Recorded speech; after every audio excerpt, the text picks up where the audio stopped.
அதை எதிர்க்கிறேன். இந்த சென்சார் ஒரு மயில வேணாண்டா, மொட்டை குடுறா கையில, இந்த ஆட்சியே வேணான்னு தூக்கி போடுங்க.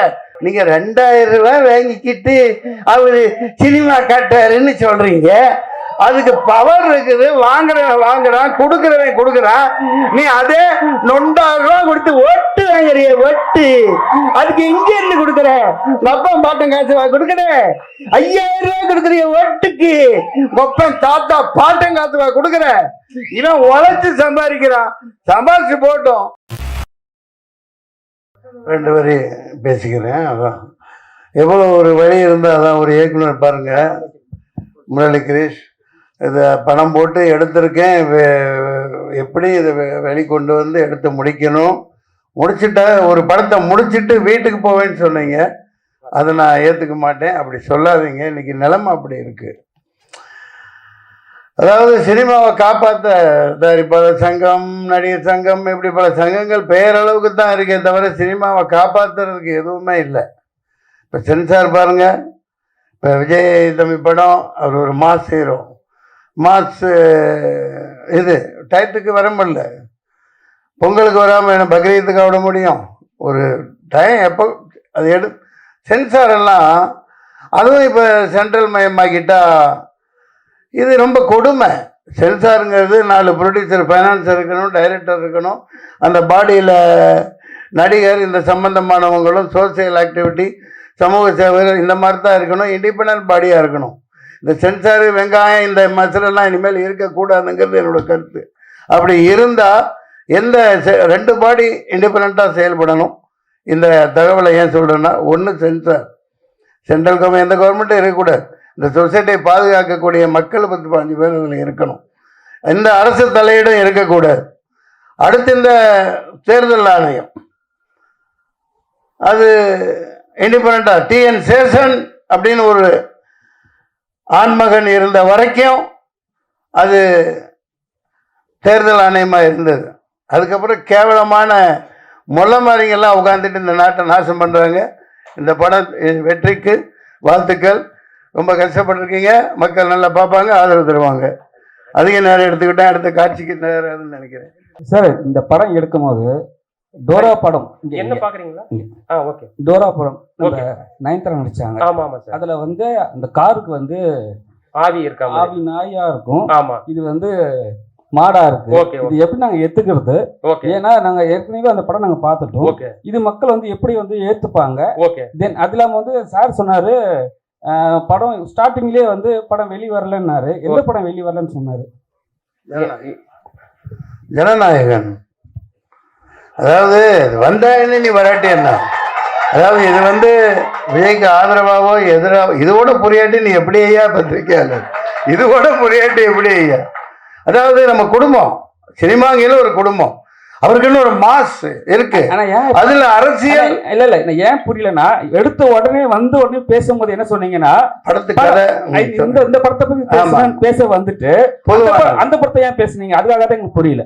படத்தை மொத்தமா பார்த்தேன் இல்லையா, இவர் பட்ட வேதனைகள். ஒரு படம் அந்த டயத்துக்கு வரணும். அதான் சொன்னேன் நான், பிரியாணின்னா அன்னைக்கு சாப்பிடணும், ஃப்ரிட்ஜில் வச்சு 4 நாள் கழிச்சு சாப்பிட்றதுக்கு பேர் பிரியாணி இல்லை. அந்த மாதிரி அது மிகப்பெரிய கொடுமை.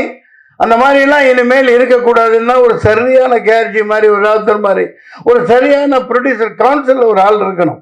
அநேகமாக எல்லாம் நல்லா இருக்கும், யாரையும் குறை சொல்றதுக்கு இல்லை. இது மிகப்பெரிய வேதனை. அது ஒரு மாஸ் ஹீரோ, என்ன அரசியல் நடக்குன்னு தெரியல. கோட்டுங்கிறான், அங்கங்கிறான், மறுபடிங்கிறான், ஆர்டருங்கிறான். என்னடா நடக்குது இந்த நாட்டில்? என்ன யாரா இருந்தாலும் சரி, சினிமாங்கிற இந்த குடும்பம் அந்த இதுக்கு ஒருத்தர் பாதிக்கப்படக்கூடாது. எத்தனை ப்ரொடியூசர், எத்தனை பேர், அந்த ஆள் எத்தனை ஆயிரம் கோடி போட்டிருப்பான் படம் எடுத்தவன், எத்தனை லட்சம் பேர். அந்த ஒரு பொங்கல் தான் அந்த இதுக்கு கொண்டு வரணும். அது தனி மனித சாதனையோ ஒரு ஹீரோவோட வேலையோ அதெல்லாம் கிடையாது. ஒட்டுமொத்தமாக அந்த பாட்டு ஏதோ ஒரு தவறு நடக்குது, அதை இன்னும் என்னால் புரிஞ்சிக்க முடியல. அந்த வேதனை தான் சொன்னேன். ஏன்னா இவர் தான் பணத்தை போட்டு இவ்வளோ கஷ்டப்பட்டு எடுத்திருக்காங்க இல்லையா. அதனால இந்த சினிமாவை நம்பித்தான் நம்ம பிரஸ் எல்லாமே இருக்கும். அதனால அதெல்லாம் களையணும்னா உண்மையான கருப்பன்கள், உண்மையான ஒரு ஆர்வலர், இந்த நாட்டை நேசிக்கிறவங்க வரணும். டைரக்டர் சார், மன்சூர் சாருக்கு படம் முழுக்க இங்கேயும் சாப்பாடை பத்தி தான் பேசுறாரு. Okay okay sir okay. படம் முழுக்க சாப்பாடு சீன் வச்சதுக்கு காரணம் இந்த மாதிரி எதுவும் பேசிடக்கூடாதுங்கிறதுக்காக தானே.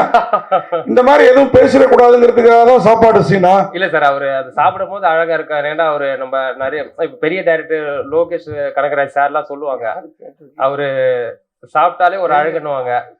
அதனால அவர் சாப்பிட வச்சது கண்டிப்பா அது கதை காலத்துக்கு நீங்க படம் பாத்தீங்க இல்லையா, அதனால அவர் உண்மையிலேயே நான் அவ்வளவு சாப்பிட்றவெல்லாம் கிடையாது, சாப்பிட்ற மாதிரி நடிக்கிறது தான். அந்த காலம் எல்லாம் போயிடுச்சு. நான் வெஜிடேரியன் மாதிரி நம்ம அதிகமா சாப்பிட முடியறது இல்லை. இல்ல படத்துல அது ஓகே சார். நீங்க சொல்றீங்க சினிமா ஒரு குடும்பம், ஒரு படம் வெளியில வரல, நம்ம சட்டத்துக்கு புறமான கருத்து இருந்தா படத்தை சென்சார் நிறுத்தி வைக்கிறதுல என்ன தப்பு இருக்கு சார்? இப்ப இந்த படத்தை உள்ளியா நான் சொல்ல போனா சொல்லுவேன், இது வேற மாதிரி போயிடும். கேரளா பயில்ஸ், காஷ்மீர் பயில்ஸ், இப்ப இந்த வந்துட்டு இருக்க மத ரீதியான அப்பட்டமான பொய்ய சொல்லிக்கிட்டு இந்த நாட்டை நாசம் பண்ணிட்டு இருக்காங்களே, அதெல்லாம் என்ன மயிருக்கு எப்படி வந்துச்சு? இவன் என்ன தப்பு பண்ணா? என்ன பேசிட்டு இருக்கீங்க? நான் நியாயத்துக்கு குரல் கொடுக்கிறவன். நான் சாதாரண அடிப்படை தர மட்டத்துல தர லோக்கல்னா அதைத்தான் அதை எதிர்க்கிறேன்.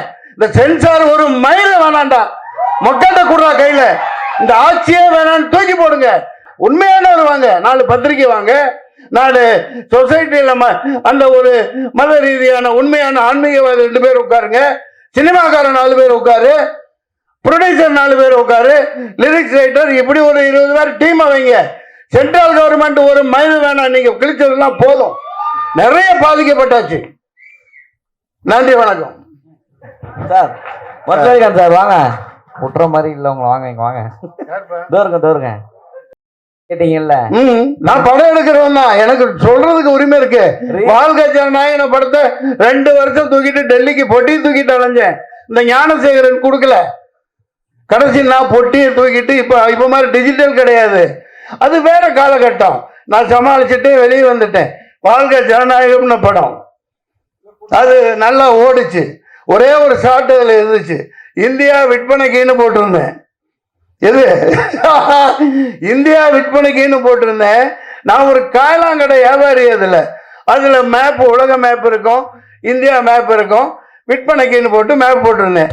அதை தூக்குனாருன்னா தூக்க முடியாதுன்னு தக்காளி இப்ப நாட்டை நாசம் பண்ணி இந்தியாவை உண்மையிலேயே வித்துட்டு இருக்காயா.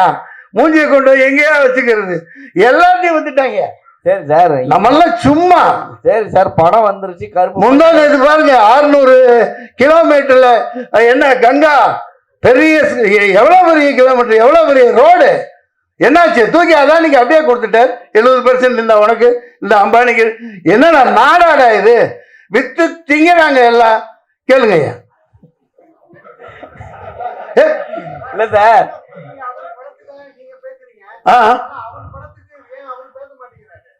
இங்க ஒண்ணு புரிஞ்சுக்குங்க, காரணங்கள் இருக்குங்க, காரணங்கள் இருக்கும். அது அவர்கிட்ட தானே கேட்கணும். நான் ஒரு சினிமாக்காரனா, என் குடும்பஸ்தனா, எப்ப தேவையோ அப்ப குரல் கொடுக்க வேண்டியது ஒரு ஆதங்கம். நான் எப்போ ரிலீஸ் ஆனா குடும்பத்தோடு போய் பார்ப்பேன், இதே தியேட்டர்ல பார்ப்பேன். அதை பதிவு பண்ணிருக்கேன், எல்லாத்துக்கும் தெரியும்.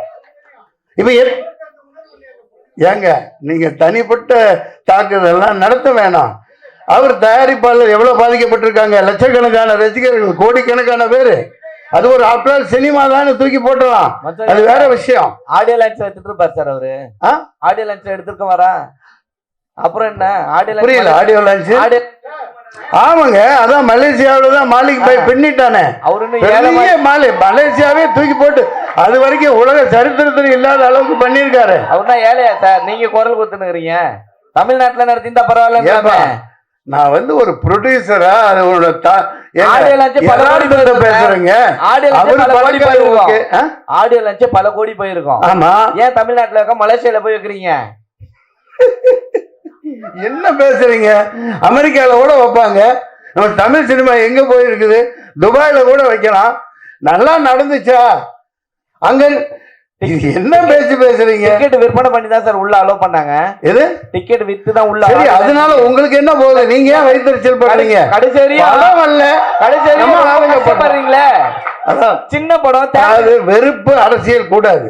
இல்ல கேளுங்க, நீங்க கேட்டு என்ன கேட்டாலும் நாக்க பிடுங்கிட்டு சாவற மாதிரி கேளுங்க. சின்ன படம் தியேட்டருக்கு வரலனா நீங்க கேளுங்க. ரீ ரிலீஸ் கேடிவி மொபைல் எல்லாத்தையும் போட்டாங்கல்ல, திருப்பி ரீ ரிலீஸ்க்கு தியேட்டருக்கு வரீங்க கேட்க வேண்டியதானே? இந்த படத்துக்கு யார சொல்றீங்க, என்ன சொல்றீங்க? உங்க தமிழ்நாட்டுல, நம்ம தமிழ்நாட்டுல தான் கேக்குறேன். எந்த படத்தை? இப்ப கூட தான் கீழே மங்காத்தா போயிட்டு இருக்கு, கில்லி போயிட்டு இருக்கு. லைனா புது படங்கள் வழி விடுங்கன்னு சொல்ல வேண்டியதானே? ஏங்க இதெல்லாம் ஒரு விஷயமா? நான் கவுன்சில் இருந்தவன், நானும் தயாரிப்பாளர், நான் 11 படம் எடுத்திருக்கேன். இல்ல சார், தியேட்டர் கிடைக்கல. இப்ப அவர்கிட்ட டைரக்டர் கேளுங்க, அவர் ப்ரொடியூசர். அதுதான் நண்பரு, தியேட்டர் கொடுக்க மாட்டேங்கிறாங்க, ஓடிடி கொடுக்க மாட்டேங்கிறாங்க. இதெல்லாம் சேனலைஸ் பண்ணணும், சரியான ஒரு பாடி இருக்கணும், ராணுவம் மாதிரி ஒரு நம்ம தயாரிப்பாளர்கள். ஏன்னா அவங்க தான் கடவுள்கள், அவங்க தான் முதலாளிகள். அதனால சகோதரர் கேட்டாரு, நண்பர், பழைய நண்பர் தான் அவர். நான் அவருக்கு வக்காலத்து வாங்குறதுக்கெல்லாம் வரல, ஆதங்கம். அவர் பேச மாட்டேங்கிறாரு, பேச மாட்டேங்கிறாரு. சார் மன்சூர் சார், அவர் 2000 ரூபாய் ஒரு ரசிகர்களையும் டிக்கெட் வித்து வதைக்கிறாரு. படம் ரிலீஸ் ஆகலன்னா ப்ரொடியூசர்ஸ் ஆகுறாங்க. அவர் பேச மாட்டேங்கிறாரு, நீங்க எல்லாம் பேசி என்ன ஆக போகுது சார்? அவர் நாளைக்கு அரசியல்வாதியை வந்து என் உடம்புல ரத்தம் ஓடுது இல்லையா? மீடியாவே மீட் பண்ண மாட்டேங்கிறாரு சார். நீங்க 2000 ரூபாய் வாங்கிக்கிட்டு அவரு சினிமா காட்டாருன்னு சொல்றீங்க. அதுக்கு பவர் இருக்குது, வாங்குறான், கொடுக்குறான். நீ அதே 9,000 ரூபாய் கொடுத்து ஒட்டு வாங்குறிய, ஒட்டு. அதுக்கு இங்க இருந்து கொடுக்குற, அப்பா பாட்டம் காசு கொடுக்குற. 5000 ரூபாய் கொடுக்குறிய ஒட்டுக்கு, ஒப்பன் தாத்தா பாட்டம் காசு கொடுக்குற. இவன் உழைச்சு சம்பாதிக்கிறான், சம்பாதிச்சு போட்டோம். வாங்க வச்சு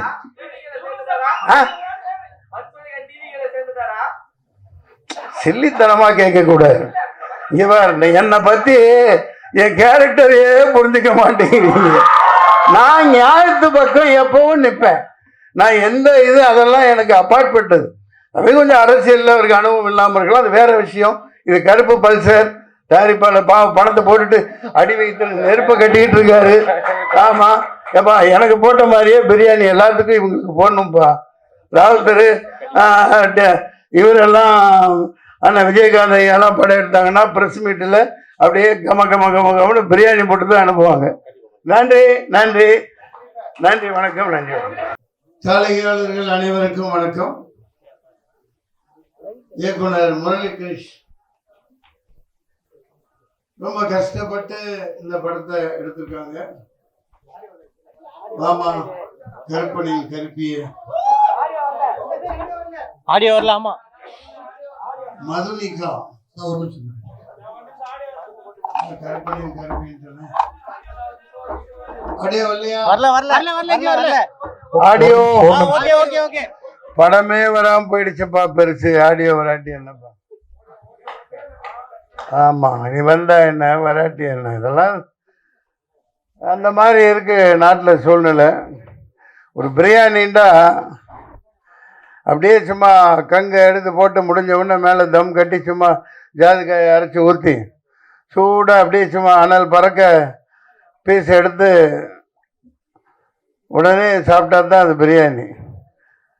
2 மாதம் ஃப்ரிட்ஜில் வச்சுருந்துட்டு அடுத்த நாள் எடுத்து சாப்பிட்டா அது பிரியாணி இல்லை. அந்த மாதிரி சினிமாவை இப்படி கஷ்டப்பட்டு எடுக்கிறாங்க. ரொம்பவும் கஷ்டப்பட்டு இதை பார்த்தீங்கன்னா அந்த கதாநாயகி சொன்னாங்க, இவர் டைரக்டர் கூட சொல்லலை, மதுனிகா சொன்னாங்க. அந்த நீங்கள் பார்த்த ஜல்லிக்கட்டு காட்சியிலெல்லாம் நிஜமாகவே கஷ்டப்பட்டு ஆளுகளை வச்சு ரொம்ப பயங்கரமாக எடுத்திருக்காங்க. ஆரம்பத்தில் பார்க்கையில் எனக்கு கொஞ்சம் என்னடா இது, நம்ம பிராங்க் ஸ்டார் ராகுல் எல்லாம் போட்டு கலாச்சிக்கிட்டு நல்லா நடிச்சிருந்தாங்க. நிறைய புதுமுக நடிகர்களை எல்லாம் அறிமுகப்படுத்தியிருக்காரு. அதுக்காக நான் பாராட்டு சொல்லணும். ரொம்ப கஷ்டப்பட்டு இப்படி எடுக்கிறவங்களெல்லாம் ஊக்குவிக்கணும். அப்புறம் பார்த்தா பயங்கரமான செகண்ட் ஹாஃபில் அடித்து நிகழ்த்திட்டாங்க. அதாவது இது சாபக்கேடு. நம்ம ஊரில் இந்த ஜாதினால், இன பிரச்சனைனால இந்த கபடி, இந்த மாதிரி ஜல்லிக்கட்டு, பல போட்டிகளில் பல திறமசாலிகள் வர முடியாமல், வரவிடாமல் மிகப்பெரிய கொடூரங்கள் நடக்குது. மேலே வரைக்கும் பாருங்க, வினேஷ் போகத்தா ஒரு தங்கப்பதக்கம் வாங்கிட்டு வந்திருக்க முடியும் ஒலிம்பிக்கில். மேலே இருக்கிற ஆட்சியாளர்களே அதை தடுக்கிறாங்க. இந்த மாதிரி ஒரு சூழ்நிலை, இந்த மாதிரி ஒரு சாபக்கேடு இந்த நாட்டில் இருக்கிற வரைக்கும் இந்த நாடு உருப்படாது. எத்தனை ஆட்சிகள் வந்தாலும் சரி, எத்தனை அதிகாரங்கள் மாறினாலும் சரி, அடிமட்டத்திலேருந்து ஒரு பல்சர் மாதிரி, ஒரு கருப்பன் மாதிரி இந்த நாடு உண்மையான ஒரு ஜனநாயகத்தை இன்னும் பார்க்க முடியாத இருக்கையில் இப்படி ஒரு தவறான கைகளில் மாட்டிட்டு இருக்கையில் ஒரு தைரியமான ஒரு கதையை அவர் எடுத்திருக்கார். அதற்காக மனந்திறந்து நான் இவரை பாராட்டுகிறேன். மிகப்பெரிய சாதனை, தைரியமாக எடுத்திருக்கார். அதை நகைச்சுவையாக சொல்லியிருக்கார். நான் அதிகம் பேச விரும்பலை. நீங்களே பார்த்துருக்கீங்க, தென் மாநிலங்களில் பல இடங்களில் இந்த ஆணவ படுகொலை, ஆணவ கொலை, ஒருத்தன் வந்துடக்கூடாது, ஒருத்தனை மட்டும் தட்டியே வச்சிருக்கணும் அப்படிங்கிற போக்கு என்னைக்கு ஒழியுதோ அப்போ தான் முந்தானத்தை நம்ம கொண்டாடின குடியரசு தினத்தின் உண்மையான அர்த்தம் நிற்கும் இந்த நாட்டில். பாபா சாஹேப் அம்பேத்கர் 7-8 பேர் சேர்ந்து எழுதினாங்க. அந்த 2.5 வருஷமாக அங்கே ஃபின்லாண்ட், லண்டன், அங்கே இங்கே போய் டென்மார்க் பல நாடுகளில் போய் 8 பேர் கொண்ட குழு. அதில் அம்பேத்கர் டிராஃப்ட்மேன் கமிட்டி லீடர். எனது கைகள் இழுக்கப்படுகின்றன, எனது கைகள் இழுத்து செல்லப்படுகின்றனெல்லாம் வேதனையாக சொன்னார். அதே மாதிரி ஒரு தடவை அதே அமைச்சராக இருக்கையில் பாராளுமன்றத்தில் சட்டத்தை எரிச்சார். இன்னமும் அதுக்கான தேவை அதிகமாயிட்டே வருது. அம்பேத்கருடைய சட்டங்களே இந்த நாட்டில் வட மாநிலங்களெல்லாம் செத்தே போச்சு. சும்மா பேருக்கு சொல்லிட்டு ஏமாற்றிட்டு இருக்காங்க. பல பேர் பாதிக்கப்பட்டு இருக்காங்க. உண்மையான வீரர்கள் இந்த பல்சரை போன்றவர்கள், இந்த கருப்பனை போன்றவர்கள் உண்மையான இந்த நாட்டின் குடிமக்களுக்கு இந்த ஜாதிங்கிற போர்வை போத்தி அரசியல் இதெல்லாம் ஒழியணும். அதற்கான சாட்டையடியான ஒரு கதை தான் இது. ஒரு பயங்கரமான ஒரு இதை வச்சுக்கிட்டு எப்படி அமர்த்தப்படுறாங்கங்கிறத காமிச்சிருக்காங்க. நான் அதிகம் பேச விரும்பலை. எனக்கு எப்போ போனாலும் ஷூட்டிங் போனாலும் நல்ல ஆவி பறக்க பிரியாணி கொடுத்து சாப்பிட வச்சிடுறாரு. படத்தில் பார்த்துருப்பீங்க, நான் சாப்பிட்டுக்கிட்டே தான் இருப்பேன். ஆமாம், அது என்ன பண்ணுறது, அது ஒன்றும் பண்ண முடியாது நம்ம. நன்றி. இந்த படத்தை நீங்கள் மக்கள்கிட்ட கொண்டு போய் சேர்க்கணும். மற்றவங்க இதை பற்றி பத்திரிக்கையாளர் யாரும் முக்கியமானவங்க பேசுனா ரொம்ப நல்லா இருக்கும். ரைட், நன்றி, வணக்கம். எடுத்து டைரக்டரா கொஞ்சம் கதாநாயகெல்லாம் பேச விடுங்க. போமா பேசுறீங்களா? நீங்க வாங்க வாங்க, நீங்க பேசுங்க, நீங்க வாங்க வாங்க வாங்க போங்க. 4 வார்த்தை சொல்லுங்க. மாடு முட்டிச்சு கருப்பன் முட்டினாரா? ஐயோ, சொல்ல மறந்துட்டேன். இவங்க ரொம்ப அற்புதமாக நடிச்சிருந்தாங்க. எல்லா கதாநாயகங்கள் சின்ன சின்ன பாத்திரங்கள்லாம். தினேஷ் வழக்கம் போல் வர முடியல. அவர் ஒரு அற்புதமான மனிதர். நான் பாராட்டுறதுக்கெல்லாம் சொல்லலை. அவர் ஒரு நடிகருங்கிற இதே அவர்கிட்ட இருக்காரு. அதை எப்படி சொல்கிறதுனே புரியல. அப்படி ஒரு எளிமையான மனிதர். அவர் எந்த பந்தாவோ எந்த இதுவுமே இல்லாமல் பூமியில் கால் எடுத்து வச்சு நடக்கணும்னா கூட தினேஷ் இங்கே இல்லை. பூமி கேட்டுட்டு தான் கால் வைக்கட்டுமா வேணாமான்னு கேட்டுட்டு தான். பேசுகிறதா இருந்தாலும் சரி, கதாநாயகிட்ட பேசுகிறதா இருந்தாலும் நான் பேசலாமா, இந்த வார்த்தையை யூஸ் பண்ணலாமா, அந்த மாதிரி ஒரு அடக்க ஒடுக்கமான புள்ள. அவர் அட்டக்கத்தின்னு தினேஷ்ன்னு அறியப்பட்டார். டைரக்டர் அறிமுகப்படுத்துகிறாங்க. பெரிய பெரிய படங்கள் வந்து பெரிய அளவுக்கு போவார். அது அட்டகத்திங்கிறத நான் எப்படி பார்க்குறேன்னா அது பெரிய சாதனை பண்ணினது. கே பாலச்சந்தர் அவர்கள் ரஜினிகாந்த் அறிமுகப்படுத்தியில் சுருதி பேதம்னு தான் ஆரம்பிச்சிருப்பார். அதுதான் இப்போ இது வரைக்கும் சூப்பர் ஸ்டாராக இருக்கார். அந்த மாதிரி அட்டகத்தி தினேஷ் பெரிய ஒரு நிஜகத்தியாக மாறுவார். மக்களை குத்தாத வரைக்கும் பெரிய ஆளாக வருவார். நன்றி, வணக்கம். பேசணும். அப்புறம் பெண்களுக்கு முதல் உரிமை கொடுக்கலன்றாங்க. வா, அந்த ஹீரோயின் இல்லையா? ஆமா சார், அவங்க வணக்கம். வந்திருக்க பிரஸ் மீடியா எல்லாருக்கும் ரொம்ப சந்தோஷமா இருக்கு எனக்கு இந்த மேடை கிடைச்சதுக்கு. எனக்கு இந்த வாய்ப்பு கொடுத்ததுக்கு டைரக்டருக்கு ரொம்ப ரொம்ப நன்றி. பிகாஸ் இப்பெல்லாம் வந்து ஒரு பெரிய ஆர்டிஸ்ட் கூட நடிக்கிறதுன்றதே வந்து ஒரு பெரிய விஷயமா இருக்கு அப்கமிங் ஆர்டிஸ்டுக்கு. அந்த வகையில தினேஷ் சார் கூட நடிச்சது எனக்கு ரொம்ப ரொம்ப ஒரு சந்தோஷமான விஷயம். இந்த படம் வந்து எனக்கு அடுத்த கட்டத்துக்கு கொண்டு போகிறதுக்கான ஒரு நல்ல ஓப்பனிங்கா இருக்கும்னு நான் நினைக்கிறேன். என்னோட பார்ட் வந்து ரொம்ப சின்னதா இருந்தாலும் நான் அதை ரொம்ப என்ஜாய் பண்ணி பண்ணேன். எனக்கான ஸ்கோப் வந்து நல்லாவே கொடுத்துருந்தாங்க இந்த படத்துல. தினேஷ் சாரும் ரொம்ப ஃப்ரெண்ட்லியாக இருந்திருந்தாங்க. நிறையா சொல்லி கொடுத்தாங்க. ஒரு சின்ன சின்ன விஷயமும் நீங்கள் இது இப்படி பேசலாம், இது பண்ணலாம் அப்படின்ற மாதிரி. ஸோ தினேஷ் சாருக்கு ரொம்ப நன்றி. அப்புறம் கேமராமேன் சார், அதுக்கப்புறம் மன்சூர் அலிகான் சார்லாம் இந்த படத்தில் இருந்திருக்காங்க. ஆனால் இவங்க கூடலாம் எனக்கு பெருசாக காம்பினேஷன் இல்லைனாலும் இந்த படத்தில் அவங்க இருந்த படத்தில் நான் நடித்ததே எனக்கு ஒரு பெரிய விஷயமா இருக்குது. ரொம்ப ரொம்ப நன்றி. தேங்க்யூ. Thank you present media.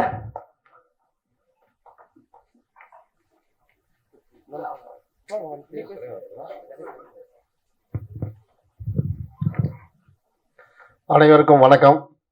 கருப்பு பல்சர் படம் எல்லாரும் பார்த்துருப்பீங்க.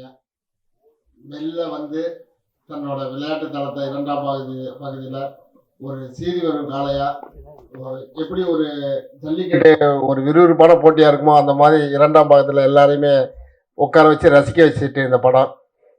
இந்த படத்தில் நான் ஒரு கேரக்டர் பண்ணியிருக்கேன். சார் கூட தான் பண்ணேன். சார் கூட நடித்தது தான் ஃபஸ்ட்டு படம்.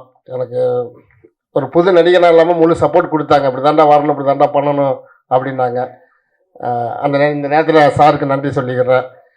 இந்த வாய்ப்பு கொடுத்த இயக்குனருக்கு நன்றி. இந்த படத்தை நல்லபடியாக மக்கள்கிட்ட சேர்த்து ஒரு வெற்றி படமாக ஆக்க உங்களை எல்லாரையும் வேண்டி விரும்பி கேட்டுக்கிறேன். நன்றி, வணக்கம்.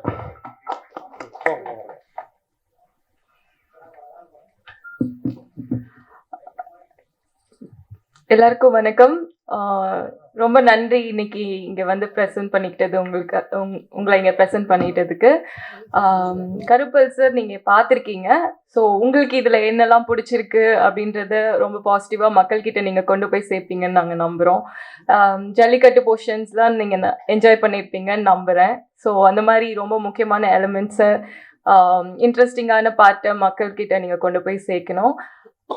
நடிக்கிறது ப்ரொஃபஷன் இதெல்லாம் தாண்டி ஒரு நல்ல டீம் கூட, நல்ல மனுஷங்க கூட நான் ஒர்க் பண்ணியிருக்கேன்னு எனக்கு ரொம்ப ஹாப்பியாக இருக்குது. Including Dinesh sir.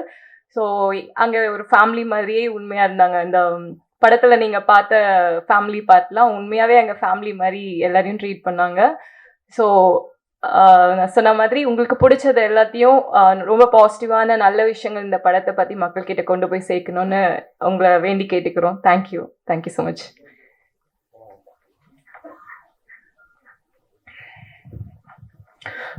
வந்திருக்க எல்லாருக்கும் வணக்கம்.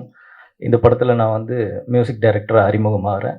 ஸோ எனக்கு வாய்ப்பு கொடுத்த director sir, executive producer and எல்லாருக்கும் ரொம்ப நன்றி. 3 பாடல்கள் பண்ணியிருக்கோம். ஒன்று கானா பாலா சார் பாடியிருக்காரு. அதுக்கப்புறம் சத்யபிரகாஷ் மெலோடி பாடியிருக்காரு. அதுக்கப்புறம் வேல்முருகன் சார் அந்த ஜல்லிக்கட்டு சாங் பாடியிருக்காரு. ஸோ சாங்ஸ் ஒன்று சீக்கிரமாக ரிலீஸ் ஆகும் நான் நம்புகிறேன். அடுத்து யூடியூப்பில் நீங்கள் பார்க்கலாம். ஸோ சப்போர்ட் பண்ணுங்கள். ஃபஸ்ட் டைம் பண்ணியிருக்கேன். ஏதாச்சும் குறைகள் இருந்தால் மன்னிச்சிருங்க. நிறைய இருந்தால் கொஞ்சம் ரீச் பண்ணி கொடுங்க. ரொம்ப நன்றி. Thank you. Thank you so much.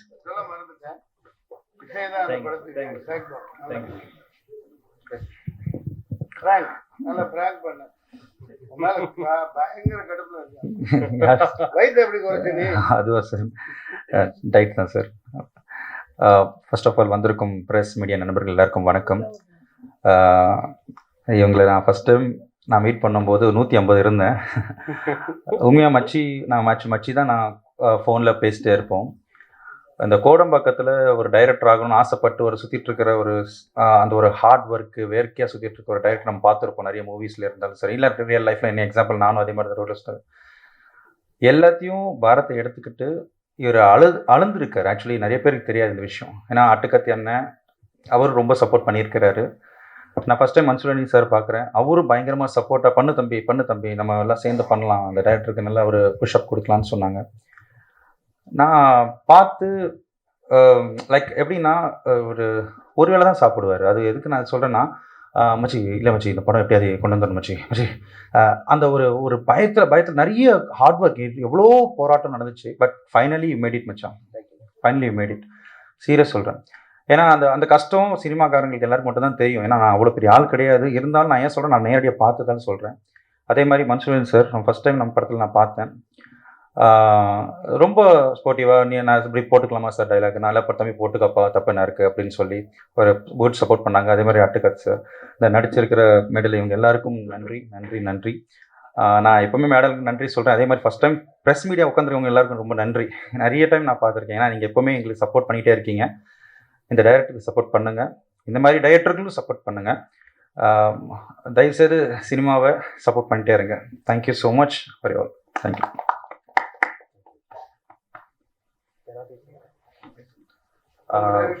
Sir பேசுகிறேன் சார். வந்திருக்கும் ப்ரெஸ் அண்ட் மீடியா நண்பர்களுக்கு ரொம்ப நன்றியை தெரிவிச்சுக்கிறேன். என்னுடைய ஃபர்ஸ்ட் படம் கருப்பு பல்சர். ஆக்சுவலி இந்த படம் வந்து கருப்பு பல்சர்னு நான் பொல்லாதூர் படம் எல்லாருமே பார்த்துருக்கோம். வெற்றிமாறன் சாரோட ஃபர்ஸ்ட் படம். அந்த படம் தனுஷ் சார் நடித்து அந்த பைக்கு நான் வாங்கி ஓட்டினேன். அதாவது கருப்பு பல்சர் வாங்கணும் ஆசைப்பட்டு ஓட்டினோம். அதுக்கப்புறம் பைக் வாங்குவோம், விற்றுருவோம். அதுக்கப்புறம் பைக் மாற்றிட்டே இருப்போம். அப்புறம் நாளடைவில் ஜல்லிக்கட்டு ஒரு போராட்டம் நம்ம எல்லாருமே கலந்துக்கிட்டோம். அந்த போராட்டம் மெரினால நம்ம நிறைய பேர் கலந்துக்கும் போது நானும் அங்கே போராட்டத்தில் இருந்தேன். அந்த போராட்டத்தில் இருந்தோம். நான் அடையாறு தான் என்னுடைய வீடு. அப்போது அந்த டெய்லி போவோம். அங்கே நம்ம என்னென்ன தேவை, மக்கள் ஸ்டூடெண்ட்டுங்களுக்கு தேவை, நம்ம ஃபீல்டு ஒர்க் பண்ணோம். அதுக்கப்புறம் ஜல்லிக்கட்டுக்கு பர்மிஷன் வாங்குகிறோம். ஜல்லிக்கட்டு விழா நடக்குது. அங்கே போகும்போது ஒரு சில பிரச்சனைகள்லாம் நம்ம பார்க்குறோம். நம்ம சிட்டி தான், நம்ம பிறந்தது வளர்ந்தது எல்லாமே சிட்டி தான். பக்கத்தில் மதுராந்தகம், சென்னை, அடையாறு, இது ரெண்டுமே நடந்தது. அந்த பக்கம் எல்லாமே ஒரு விஷயம் நடக்கும்போது என்ன இது நம்ம இங்கெல்லாம் ஒற்றுமையாக இருக்கும், அந்த பக்கம் ஏதோ பிரச்சனை போயிட்டுருக்கு. பட்டு இங்கே நிறைய டைரக்டருக்கு சொல்கிறாங்க. இங்கே ஓப்பனாக சொல்ல போனால் பெரிய டைரக்டருங்க எல்லாருமே பிரச்சனைகளை சொல்கிறாங்க. ஆனால் பட் அந்த பக்கம் பிரச்சனை நடந்துக்கிட்டு தான் இருக்குது. சரி, இந்த கதையை நம்ம தொடுவோம், ஜல்லிக்கட்டை வச்சு ஒன்று பிளான் பண்ணுவோம். நம்ம பொல்லாதவனில் கருப்பு பல்சர் இருக்குது. இங்கே பைக்கு ஜல்லிக்கட்டுக்கு பைக்கு கார்லாம் ப்ரைஸ் தராங்க. அந்த கான்ட்ராவர்சி மேட்ரு, அது கான்ட்ராவர்சி இல்லை, பட் அது நம்மளுடைய பாரம்பரியமான ஒரு விளையாட்டு ஜல்லிக்கட்டு. அது ஒரு சில இருக்குது, ஒரு சில பிரச்சனைகள்லாம் அதில் இருக்குது. சொல்லுங்க. Okay sir. தைரியமா எடுத்துட்டு தயங்கினா எப்படி? இல்லை சார், அதான் சார். Okay sir. அதான் சார், அந்த பிரச்சனைகள்லாம் இருக்குது. அதுமாரி நம்ம எப்படி ஸ்கிரிப்டாக எடுக்கணும்னு பார்க்கும்போது ஒரு டவுட் வருது. ஜல்லிக்கட்டு ஏன்னா வாடிவாசல்னு ஒரு பெரிய படம் வெற்றிமாறன் சார் பண்ண போகிறாரு, சூர்யா சார் நடிக்க போகிறாங்க. நம்ம ஜல்லிக்கட்டை வச்சு எப்படி பண்ணலான்னும் போது நான் எம் ராஜேஷ் கிட்ட ஒர்க் பண்ணேன். அவர் எங்கள் டைரக்டர் வந்து அவர்கிட்டேருந்து நான் ஒரு டிசிப்ளினை கற்றுக்கினேன். அதாவது அவரை மாதிரி ஒரு டிசிப்ளின் பார்க்க முடியாது. நான் இப்போ இன்ஸ்டியூட் படிச்சுட்டு வந்தவொடனே எனக்கு ஒரு கல் ஒரு கண்ணாடி படத்தில் அவர் அசிஸ்டண்ட்டாக வாய்ப்பு கொடுத்தாரு. அந்த நேரத்திலாம் அவரை பார்க்கவே முடியாது, அவ்வளோ பெரிய டைரக்டராக இருந்தார். இன்றைக்கும் அவர் பெரிய டைரக்டர், இன்றைக்கும் லைம்லைட்டில் படம் பண்ணிக்கிட்டு தான் இருக்குது. பல இட்டு படங்கள் கொடுத்துட்டு தான் இருக்காரு. என்னன்னு தெரியல, நான் போய் நின்னேன். சார் உங்ககிட்ட சேரணும் சார்னு வாடா ஜாயின் பண்ணான்னு ஒரு கல் ஒரு கண்ணில் வாய்ப்பு கொடுத்தாரு. அன்னிலேருந்து இன்றைக்கி வரைக்கும் நான் அவர்கிட்ட தான் ட்ராவல் பண்ணிகிட்ருக்கேன். இந்த கதையை ஸ்கிரிப்டை லைன் அவர்கிட்ட சொன்னேன். டேய் என்னடா இது பெரிய கதையாக இருக்குடா, ஜல்லிக்கட்டுன்ற கருப்பல்சர்ன்ற வேறு கண்டென்ட்லாம் உள்ள எக்கச்சக்கமாக இருக்குது, இதை கண்டிப்பாக பண்ண முடியுமாடான்னாரு. நான் ஒன்றே ஒன்று சொன்னேன், சார் நான் உங்கள் பேட்டர்ன்லேயே ஸ்க்ரீன் ப்ளே பண்ணிடுறேன். எஸ்எம்எஸ்ஸு பாஸு ஓகே இந்த பேட்டர்னில் ஃபஸ்ட் ஸ்டாப் தள்ளின்னு போகிறேன் சார். ஃபஸ்ட் ஸ்டாப்பு உங்கள் பேட்டர்னில் தான் இருக்கும். நான் அப்புறம் கிளைமேக்ஸில் கடைசி 20 மினிட்ஸில் நான் கண்டென்ட்டை சொல்லிக்கிறேன்னு சொல்லிட்டு உண்மையாகவே இந்த கதையோட ஸ்க்ரீன் ப்ளே பார்த்தீங்கன்னா ஒரு பாஸு ஓகே அட்டகத்தி நான் குறைஞ்சது ஒரு 40-50 வாட்டி பார்த்த படம். ரஞ்சித் அண்ணோட முதல் படம். அது இல்லாமல் அந்த படத்தை போய் சொல்லிடுறேன். ஸோ அந்த படத்தில் அந்த தினகரன்ற கேரக்டர் வந்து கடைசியாக தான் தெரியும், டே இந்த பொண்ணு உன்னை லவ் பண்ணடா, தினகரன்றவன் வேற ஒருத்தோண்டா தீனாடேன்ற மாதிரி ஆகும்போது அப்போ தினேஷ் அப்படி அழுதுனே வந்து பஸ் ஸ்டாண்டில் உட்காந்து அழும்போது ஒரு வயசான ஒரு பெரியவர் வந்து என்ன தம்பி இப்போ ஏன் தம்பி அழுவுற, பொண்ணு ஒன்றுமா தம்பின்னு கேட்பாரு. என்கிட்ட ஒரு பொண்ணு ஒன்று கட்டிக்கிறியான்னு கேட்பாரு. தினேஷ் சார் அழுதுனே சிரிப்பார்.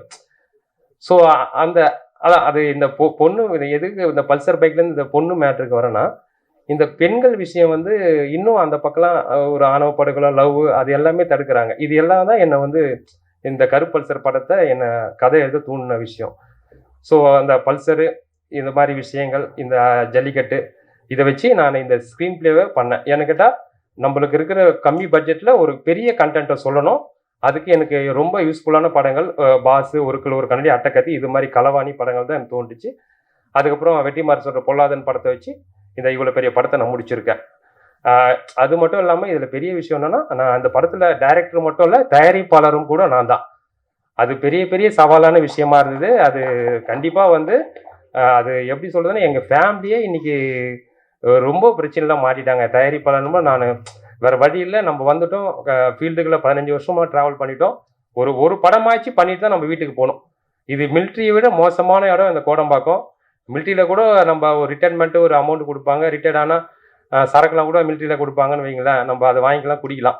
ஆனால் அந்த கோடம்பாக்கம் வந்து இன்றைக்கும் என்னை அழிச்சின்னு தான் இருக்காங்க. பட் இன்றைக்கும் என்னை போட்டுன்னு தான் இருக்காங்க. அது ரொம்ப கஷ்டமாக இருக்குது.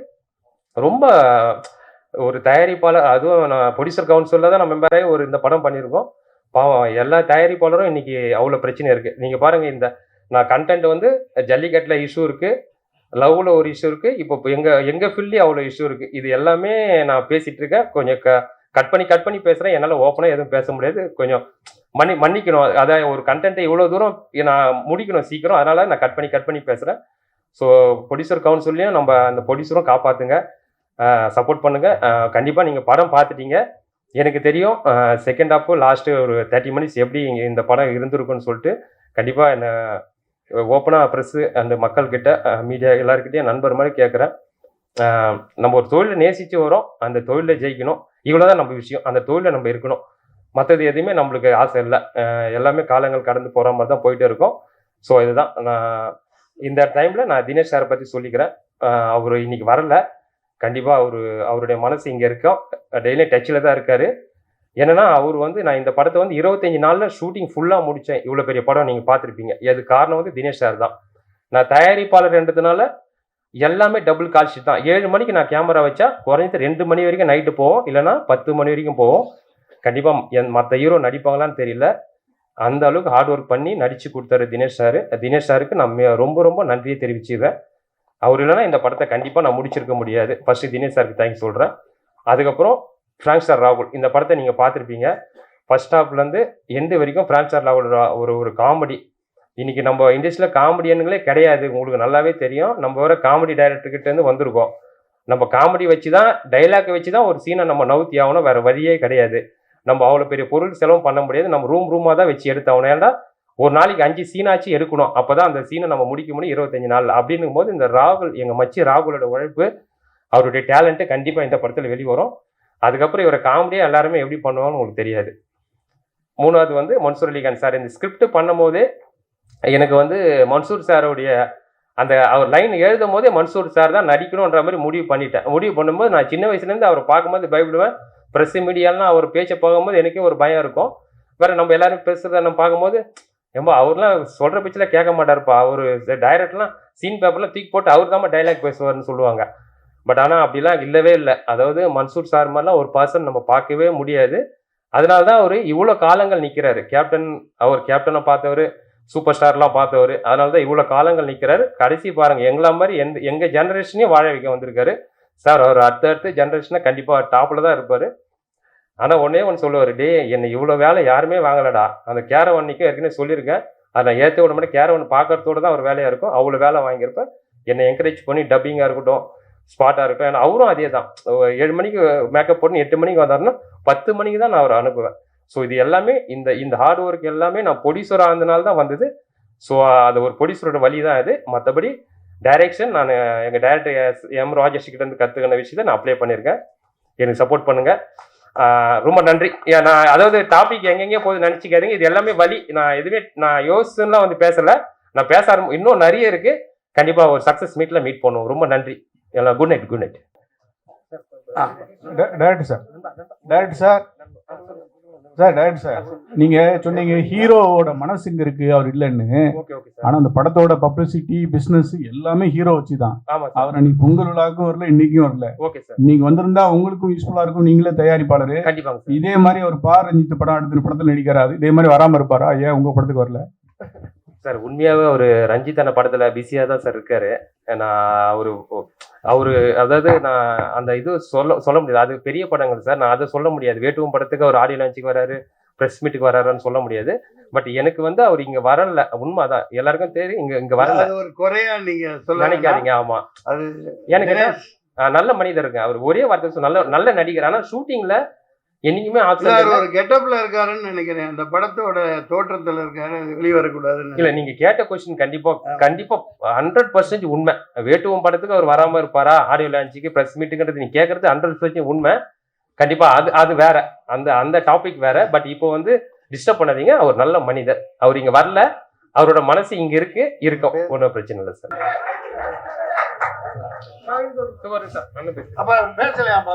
எல்லாருக்கும் வணக்கம். படத்தை பற்றி டைரக்டர் பேசிட்டாரு, அண்ணன் ராகுல், நண்பர், இயக்குனர் எல்லாருமே பேசிட்டாங்க.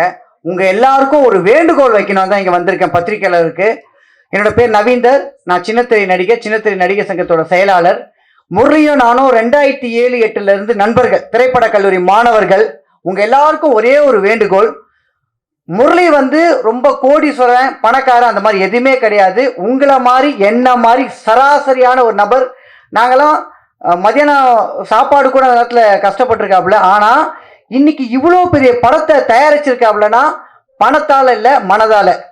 அவர் எப்படியாவது இதை முடிக்க முடியும்னு சொல்லிட்டு ஆரம்பித்த காலத்திலிருந்து ஒருவேளை சாப்பிட்டுட்டு எனக்கு நல்லாவே தெரியும் எவ்வளோ வேதனைப்பட்டிருக்காப்புலன்னு சொல்லிட்டு நீங்கள் எப்படிலாம் கேள்வி கேட்டீங்களோ அதே மாதிரி உங்ககிட்ட எல்லாருக்கிட்டையும் நான் ஒரு வேண்டுகோள் வைக்கிறேன். தயவு செஞ்சு இந்த படைப்பாளி வளரணும், வெற்றி பெறணும்னா நீங்கள் மனசு வச்சா மட்டும்தான் நடக்கும். உங்க எல்லாருக்கிட்டையும் தயவு செஞ்சு கேட்டுக்கிறேன், இவருக்கு நீங்க சப்போர்ட் பண்ணணும். இது ஒரு முட்டிடும்பா. நீ அண்ணன் சொன்ன மாதிரி நிறைய படம் அவர் எடுக்கணும், தயாரிப்பாளர் எடுக்கணும், வெற்றி பெறணும். அந்த படத்துல வெற்றி விழால உங்க எல்லாருக்குமே விஜயகாந்த் சார் மாதிரியே ஒரு பிரியாணி போட்டு கலக்குவாரு. நீங்க எல்லாரும் சப்போர்ட் பண்ணணும்னு சொல்லிட்டு வேண்டி கேட்டுக்கிறேன். நன்றி.